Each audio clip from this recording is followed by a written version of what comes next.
안녕하십니까, 알림이 황희두입니다. 최근 검찰 정상화를 두고 윤석열 측에서 국민투표라는 얼토당토하는 대안을 내놨습니다. 이에 선관위에선 불가능한 일이라고 선을 그었는데요. 이런 와중에도 언론에선 국민투표 안 될 이유 없다, 이런 주장들을 열심히 보도하며 대립 구도로 만들어가려는 것 같습니다. 자칭 보수 성향 교수단체에선 선관위가 나설 일 아니다, 이런 식으로 얘기하는데 참 어처구니가 없다는 생각밖에 안 듭니다.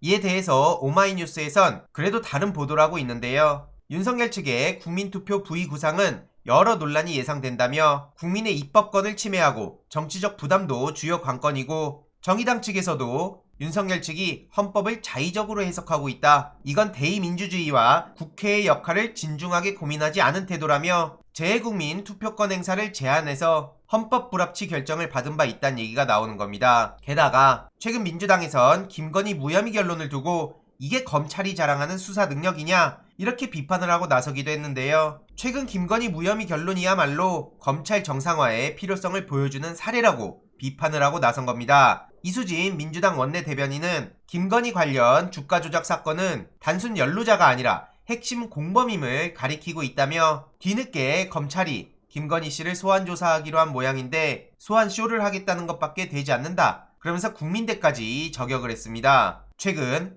이렇게 논문 표절 의혹 판정을 또 미뤘기 때문이죠. 심지어 어제 김건희 씨가 개인 부동산 매입 전 둘러보듯이 현장 답사를 했다, 이런 보도가 나온 데다 외교장관 공간을 구석구석 둘러보더니 여기가 마음에 들어 라고 말했다고 합니다. 공간 정원에는 어떤 나무가 경치를 가리니 그건 베어야겠다, 이런 얘기까지 했다고 하는데요. 야, 참 이게 도대체 정상적인 상황입니까? 이러니 많은 시민들은 주가 조작 있었고 김건희 계좌가 주가 조작에 활용됐고 다른 공범들은 전부 구속 기소됐고 주가 조작으로 돈까지 벌었고 윤석열 장모 사이에는 통정거래까지 있었고 이외로도 다수의 의심되는 거래가 있었는데 어떻게 이게 무혐의가 될 수 있냐, 국민들을 갖고 노냐, 이러니 검찰 정상화가 시급하다, 이런 비판이 당연히 나올 수밖에 없는 겁니다. 외교장관 공간에 대해서도 이게 제정신이냐, 어떻게 저런 사람을 뽑을 수가 있냐, 심지어 뽑은 것도 김건희 씨를 뽑은 게 아니고 윤석열 씨를 뽑은 거죠. 자기 멋대로 권력을 사유하려고 하고 있는데 반드시 책임질 날이 올 거다, 이런 비판까지도 나올 수밖에 없다고 봅니다. 한동훈 후보도 마찬가지죠. 오늘 조응천 의원은 5년 후 어나더 윤석열을 염두에 뒀나?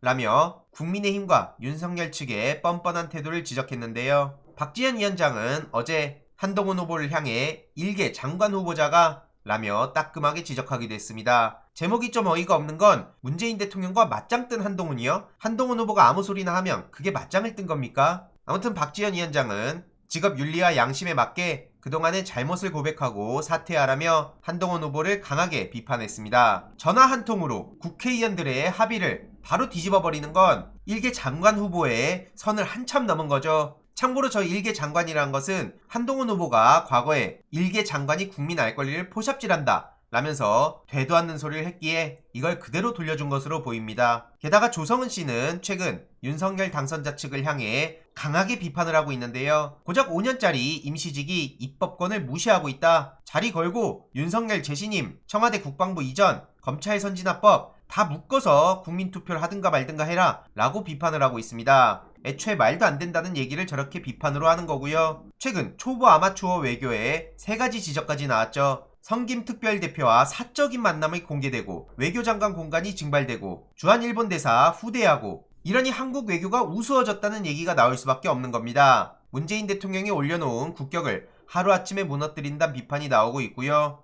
이외로도 유퀴즈 논란도 지금 계속되고 있죠. 최근 이재명 후보도 유퀴즈 출연 퇴짜 맞았다는 소식까지 드러나며 이렇게 파문이 일고 있습니다. 정치 권력의 방송 개입, 미디어 재벌의 자발적 충성 총국이라는 비판까지 나오고 있고, 문제가 될 걸 뻔히 알았음에도 불구하고 저렇게 출연해서 되도 않는 소리한 윤석열 당선자를 보면 앞으로의 5년이 벌써부터 걱정이 됩니다. 당장 장관 후보자들도 계속 논란이 터지고 있어서 그걸 따라가는 것조차 힘들지 않습니까? 법카 쪼개기 결제에 의혹에 휩싸인 김인철 후보, 여러 차례 같은 날짜, 같은 장소에서 두 기관의 법인카드를 이용해서 결제한 것이 드러났습니다. 총 680여만 원이라 하고요. 다른 후보 논란도 계속 터지고 있는 상황이기에 핵심적인 내용만 간략하게 전해드리며 청문회 국면을 본격적으로 준비해야 될 것 같습니다. 이번 내용도 유익했다면 구독, 좋아요, 알림 설정 멤버십 가입 정말 큰 힘이 된다는 점 말씀드리고 싶습니다. 이번 내용도 주위에 널리 공유 부탁드립니다.